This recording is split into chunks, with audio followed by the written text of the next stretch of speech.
అందరికీ నమస్కారం. ఒక్క నిమిషం, దాహంగా ఉంది, కాస్త మంచినీళ్ళు తాగి మాట్లాడతా.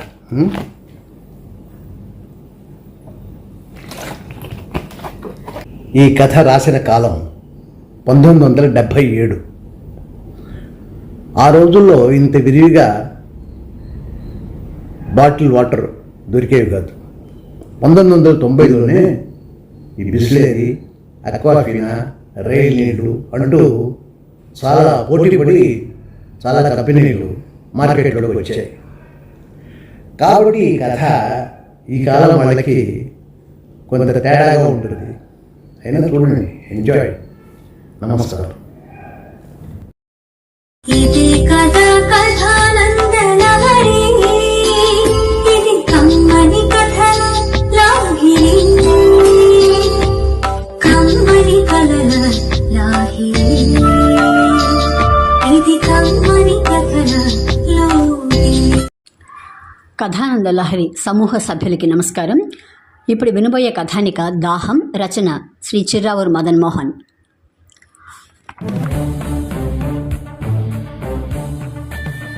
అది హైదరాబాద్ నుంచి గుంటూరు వెళ్లే గోల్కొండ ఎక్స్ప్రెస్. మిట్ట మధ్యాహ్నం మండు వేసవి, రైలు కిటకిటలాడుతోంది. ఇక జనరల్ కంపార్ట్మెంట్ సంగతి అసలు చెప్పక్కర్లేదు. ఇసుక వేస్తే రాలేదు అనే దానికన్నా ఇసుక వేయటానికి చోటు లేదు అనొచ్చు. కమల, విమల అక్క చెల్లెళ్ళు. ఇద్దరిలో కమల పెద్దది. ఆమె భర్త హైదరాబాద్లో పనిచేస్తున్నాడు. విమల కూడా తన చదువు ముగించుకుని ఒక కంపెనీలో స్టెనోగా పనిచేస్తోంది. సెలవులకు గుంటూరు వెళుతున్నారు. అనుకోకుండా బయలుదేరటం వల్ల సీటు రిజర్వ్ చేయలేదు. రిజర్వేషన్ దొరకక ఇందులో చేరారు. ఎన్సీసీలోనూ ఆర్మీలోనూ తప్పు చేసిన వారిని ఎండల్లో పరిగెత్తమంటారు. పాపం ఈ రైలు ఏం తప్పు చేస్తుందో కానీ ఎండల్లో పరిగెత్తి సికింద్రాబాద్ దాటి కాజీపేట వైపు పరిగెడుతోంది వేగంగా. ఇందులో ఒక యువకుడికి నీళ్లు తెచ్చుకున్న మరచెంబు మీద కన్ను పడింది. పాపం అతడికి నాలుక పెడచకట్టుకుపోయే దాహం. దాదాపు ఆ కంపార్ట్మెంట్లో అందరి పరిస్థితి అలాగే ఉంది. ఏమండి, కాస్త మంచినీళ్ళు ఇస్తారా? ధైర్యం చేసి అడిగాడు.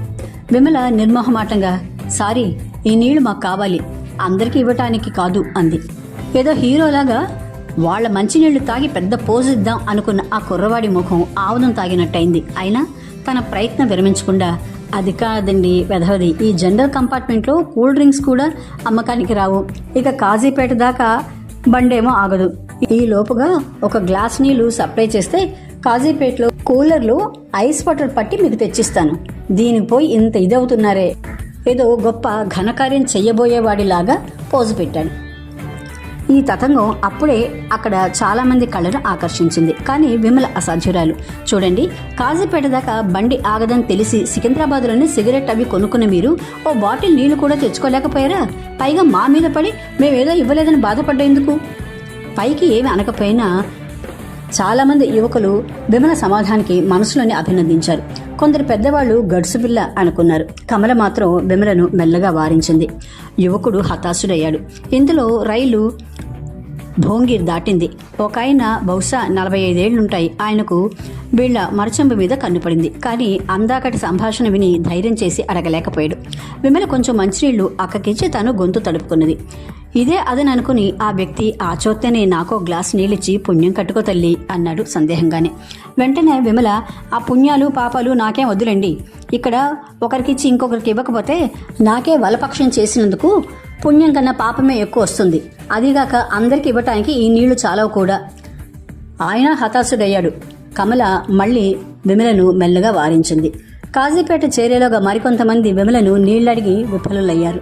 కొందరు విమలను గర్విష్టి అనుకున్నారు. ఇంకొందరు పాపం మిగిలిన వారికి ఇస్తే వాళ్ళకెట్లా అనుకున్నారు. మరికొందరు మానవత్వం లేని మనిషి అనుకున్నారు. ఇట్లా వారి వారి ఇష్టానుసారం, శక్త్యానుసారం విమలను గురించి ఆలోచించసాగారు. ఇప్పుడు ఆ కంపార్ట్మెంట్లో heroine, vamp, all in all విమలే. అందరి చూపులు విమల మీదే. కానీ విమల చూపులు శూన్యంలోకి చూస్తున్నాయి. మనసు 1 సంవత్సరం వెనక్కి పరిగెత్తింది. కానీ రైలు మాత్రం ముందుకు పరిగెత్తుతూనే ఉంది. పోయిన వేసవి సెలవులకు తను, బావ, కమల గుంటూరు బయలుదేరారు. తీరా బయలుదేరుతున్నప్పుడు వాళ్ళ ఆఫీస్ నుంచి ప్యూన్ వచ్చి, బొంబాయి నుంచి పెద్ద మేనేజర్ వస్తున్నారు, తమరి లీవ్ క్యాన్సిల్ అయిందని బావతో చెప్పారు. బావ ప్రోగ్రాం 2 రోజులకు వాయిదా పడింది. టికెట్ క్యాన్సిల్ చేసి 2 రోజుల తర్వాత మళ్ళీ కొన్నారు. అది క్యాన్సిల్ అయింది.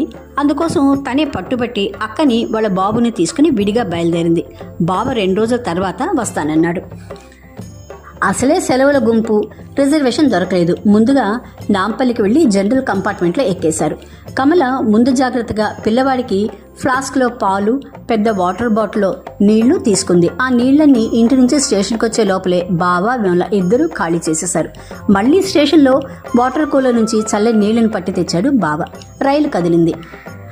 ఎండలు అదిరిపోతున్నాయి. ఇందులో ఎదురు సీటు వ్యక్తికి ఎక్కిళ్ళు వచ్చాయి. విమల గబగబా నీళ్లు తీసి తనే అందించింది. అతను నీళ్లు తాగి తృప్తిగా వీళ్ల వంక చూశాడు. అలాగే ఇంకో ఆడమనిషికి ఎండగా ఉందంటే తనే ఇచ్చింది నీళ్లు.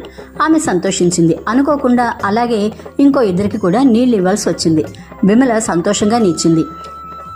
ఇంతలో ఇందాకటి ఎక్కిళ్ళొచ్చిన వ్యక్తి మళ్ళీ వీళ్లను నీళ్లు అడిగాడు. ఈసారి ఇబ్బందిగానే ఇచ్చింది విమల. వడదెబ్బకు ఐస్ వాటర్ చాలా మంచిదని, దానిలో ముఖం కడుక్కుంటే వడదెబ్బ కొట్టదని ఒక చిన్న లెక్చర్ ఇచ్చి తాగకుండా ఆ నీళ్లతో ముఖం కడుక్కున్నాడు ఆ మహాశయుడు. విమల అరికాలు మంట నెత్తికెక్కింది. విమల కూడా చెరకు గ్లాసు నీళ్లు తాగి బాటిల్ ఖాళీ చేశారు. మొదటి నుంచి విమలను కమల వారిస్తున్న నీళ్ళన్నింటినీ పచ్చి మంచి నీళ్లలాగా ఖర్చు చేసింది విమల. ఇంతలో అవతల ఎవరో బండబూతులు తిడుతున్నారు. లెట్రిన్లోనూ వాష్ బేసిన్లోనూ నీళ్లు రావట్లేదని. చచ్చాన్రా అనుకున్నారు అందరూ. ఇంకా రైలు ఆలేరు కూడా దాటలేదు. అప్పుడే నీళ్లు అయిపోయాయి. ఇంతలో బాబు లేచాడు. 2 ఏళ్ల బాబు నిద్రలేచి ముద్దుగా మమ్మ మంచినీళ్ళు కావాలి అన్నాడు. కమల ప్రాణాలు పైపైన పోయాయి. విమలని అడుగు పొడుగు నీళ్ళేమైనా ఉన్నాయేమో చూడమంది. ఫలితం శూన్యం. అవతల పక్క ఎవరి దగ్గరో ఉందన్నారు. విమల వెళ్ళి అడిగితే అబ్బే కొంచెమే ఉందండి, అది మా పిల్లలకి కావాలన్నారు. విమల నిరుత్సాహంతో తిరిగి వచ్చింది. పిల్లవాడి కోరిక గారంగా మారి ఏడుపుగా లంకించుకుంది.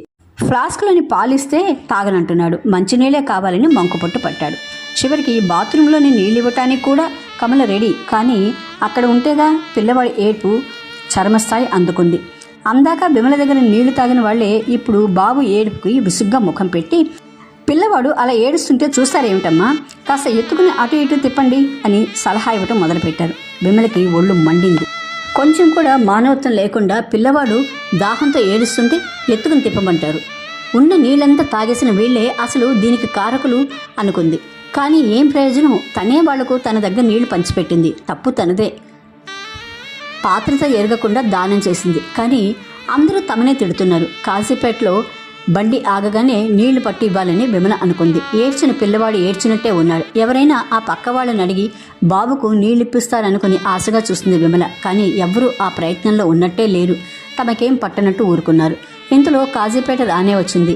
బండి మెల్లగా ప్లాట్ఫారం మీద ఆగింది. బాబు ఏడుపు ఆగింది.